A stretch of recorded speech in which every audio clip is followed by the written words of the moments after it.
Welcome back to Dark Corners Streaming. 1968's Planet of the Apes is a tremendous piece of science fiction filmmaking, as intelligent and relevant as it is exciting and dramatic. It probably didn't need a sequel, but its now iconic ending didn't preclude one, and there were questions left unanswered. What happened?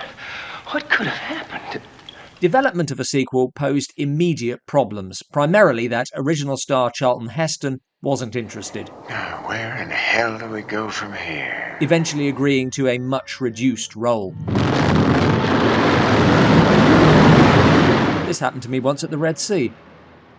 Unfortunately, the decision was to bring in a new crashed astronaut. Well, we were following Taylor's trajectory, so whatever happened to us must have happened to him. Who fortuitously bumps into Taylor's love interest, Nova. Who are you? And must then go through a compressed version of the first film to bring him up to speed. My God, it's a city of apes. Meeting the kindly chimpanzee scientists of the first film. You talked. That's impossible. Although Cornelius was recast as Roddy McDowall was unavailable. I wish you would not talk like that. The only film of the original series in which he does not feature. Because we already know all this stuff, it's important that Brent, played by James Franciscus, gets on board quickly. Only apes can speak. But his lack of shock is still jarring as he arrives at his own Statue of Liberty moment. My God, did we finally do it? Did we finally really do it? The film then presumably continuing where it would have gone had Heston not quit. The other problem is the script, which went through a wish list of writers who were either unwilling or too busy owing to the speed with which producers wanted the movie done. Damn your hypocrisy!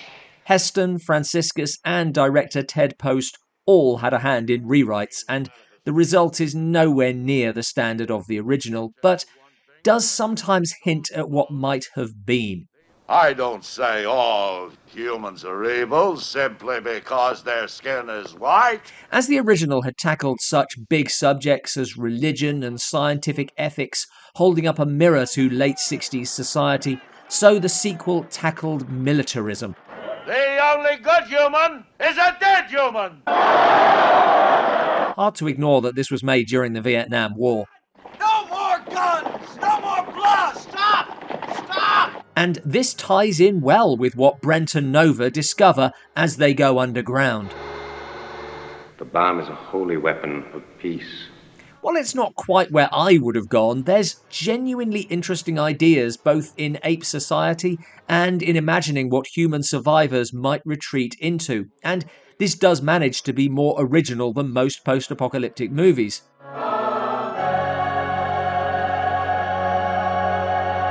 But it's hamstrung by having to go back over the first film. And while that underground setup is interesting, it becomes increasingly ridiculous. Your lips don't move, but I can hear. Post himself supposedly criticised the script for not having a point to make, and it does sometimes seem confused. Did any good ever come from all that talk around all those tables? It's a shame Heston didn't want to be more involved, because following Taylor as he seeks out more humans would have been interesting.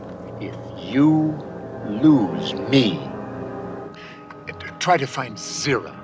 It's also a shame that the apes are so sidelined in this film, which is an odd and frustrating decision. The film was a success and is the most enjoyable of the sequels, but bottom line, if you lose your main character, you can't just put a band-aid over that and hope that no one will notice. Thanks for watching. Please like and subscribe.